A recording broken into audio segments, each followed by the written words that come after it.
Hi, beautiful people. Let's make chickpea flour. Why purchase chickpea flour when we can make it on our own? And when we're done making the chickpea flour, we're going to explore one recipe, one quick and easy recipe that you can make with your chickpea flour. Making your own gluten-free flour is so simple. All you have to do is grind and sift. Grind and sift. All this really takes from you is patience. And keep in mind that this grinding and sifting process can be done for most gluten-free flour options. Almond flour, chickpea flour, oat flour.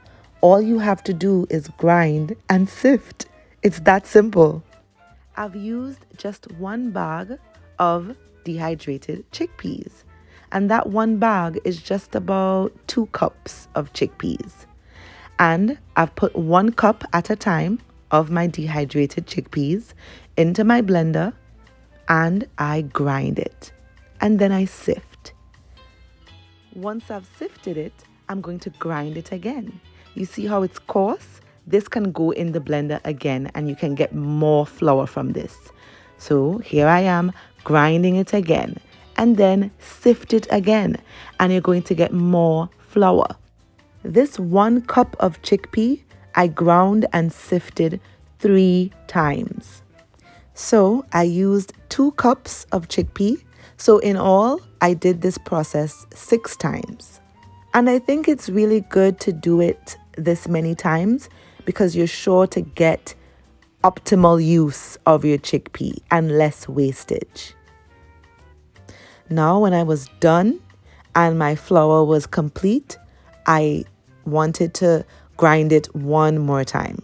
So I put my flour into the blender and I ground it one final time just to get out any extra chunks. Every now and again, you may have to use a spatula or a spoon and kind of help the flour go down into the blades, especially if you're using an old school blender like I am. So get the flour down into the blades to make sure that it's grinding. Obviously, you need to be careful when doing this. You don't want to hurt yourself or to destroy your blender.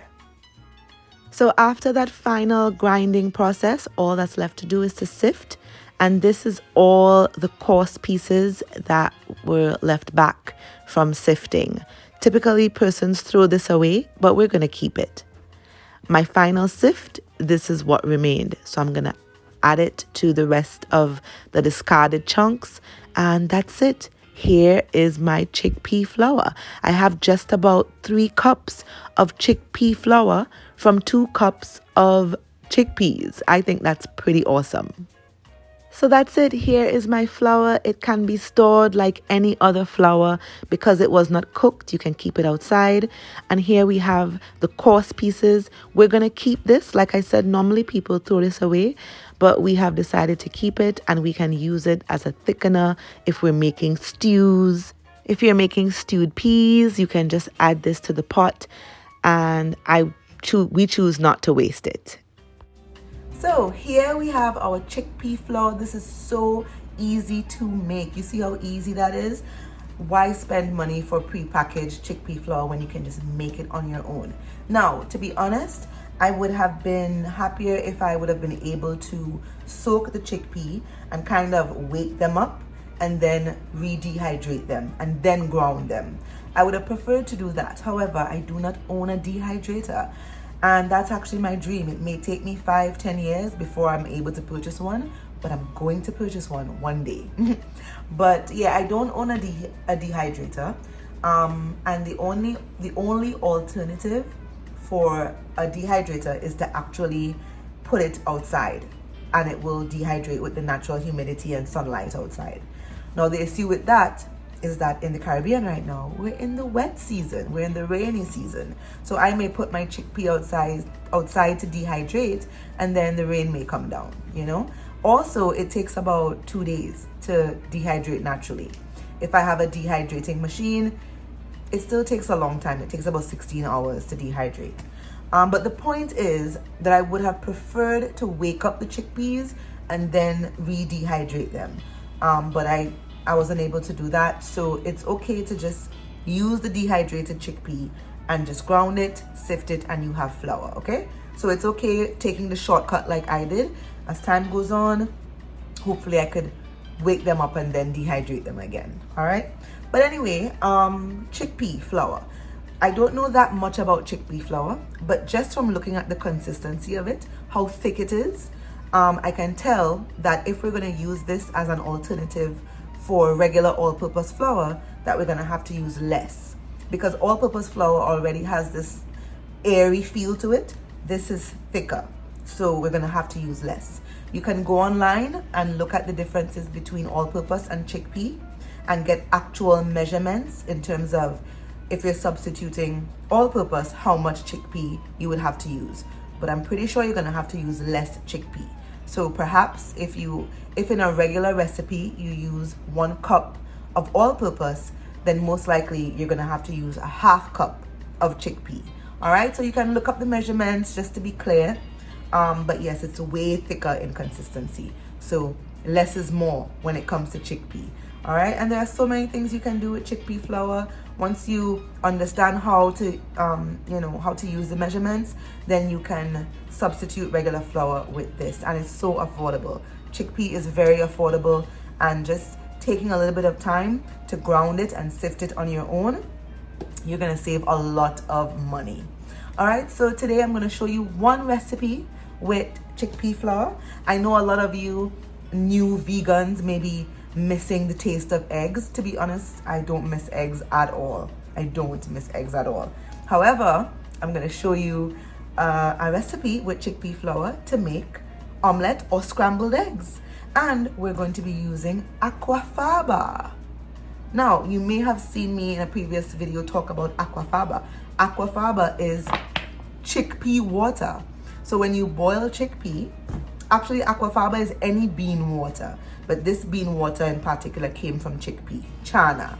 All right, so when you boil the chickpea, that water residue, save it. It's awesome. You can use it for other stuff. You can use it to make vegan mayo, and you can use it as an egg substitute. So what I'm gonna do, I'm gonna whisk it until it gets nice and fluffy, just like eggs get fluffy. Add it to my chickpea flour, fry it up, and we're gonna make eggs. Yeah, let's do this. So I'm going to use an electronic whisking machine. I don't think that's the name of it, but that's what I'm gonna use to whisk my Aquafaba until it gets fluffy. This takes a lot of time, and yeah, it takes a lot of time, so you have to be very, very patient. You can see it slowly beginning to get airy and bubbly, and it's getting more frothy now. And this is as far as I could go. It has the potential to get even thicker and more frothier than this, but this is as far as I could go. So at this point, I'm going to add 1/3 of a cup of my chickpea flour, and I'm gonna slowly fold it in to this frothy Aquafaba. And I'm doing it slowly because the Aquafaba can just turn back into liquid very easily, especially since I did not whisk it to its full potential. It can easily just get back into its liquid form. So I'm slowly folding it in because I still want that kind of airiness in my chickpea eggs. All right, so once I've folded it all in, then I'm gonna add my seasonings, and I put a little bit of salt. Do not overdo the salt, just a little bit. And some black pepper and some turmeric. The turmeric gives it that eggy look. Now, what is an omelette without veggies, right? So I've heated up my nonstick pan, and I'm gonna put in my chopped veggies. I have mushrooms, tomatoes, some chive, and a little bit of flavor pepper. That's what I had available. You can add whatever you want, and I'm gonna lightly saute this, not too much. Once it's cooked enough for me, I'm gonna scoop it out of the pan, and I'm gonna add some new coconut oil to the pan so I can put my chickpea concoction. I'm lowering my heat, and once you put in your chickpea concoction, you're gonna use your spatula to kind of smear it out and give it that egg shape. And then you're gonna put in your veggies and fold it over the same way you would fold eggs to make your omelette. You're going to fold over the chickpea. And yeah, there it is. It's pretty simple. Remember, I have my heat low. It's in between medium and low heat. The cooking time is pretty fast. This was done pretty fast, like within 2-3 minutes it was done and it was ready to go. So I covered the pan just to make sure that the insides were cooked as well, and yeah, it was perfect. So it looks a little bit like an omelette. What do you think? Okay, so it is finally time to try this bad boy. All right, so before I try it, I want to say that this is a lot of work and a lot of ways just to get something that tastes or looks like egg. Personally, because I do not miss the taste of egg and I don't miss eating eggs, I would not go through this process. Also, there's a simpler process. By not using the Aquafaba, you can just use water. So you can use about a 1/4 cup of the chickpea flour if you're making like a 1 serving, and you use enough water just to make a batter. So you'll have to pour, stir until it's nice and liquefied just enough for you, so you won't have runny eggs, right? So yeah, you can skip the Aquafaba part and just use water, chickpea flour, and the seasonings that you want. There is a seasoning called black salt, and it's something that you can only get online, and apparently black salt makes things taste like egg. Once again, I'm not gonna go through all that just to get egg taste in my life, you know? But I know that for some new vegans, you really miss the taste of eggs, so you can go ahead and try this recipe. And now I'm gonna tell you if the taste is worth it. So far, the work was not worth it, but let me tell you if the taste is worth it. Okay, it's time to try it. Let's see if it's worth it. Is it worth it? It looks great. It looks very yummy. Let's just see if it tastes yummy.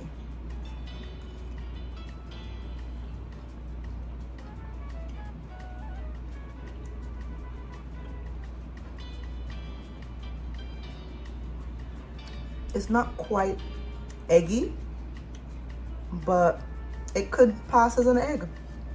It can. This is pretty good. This is pretty good. Okay. All right. It's been so long since I've tasted egg, so yeah. This is really good. Wow.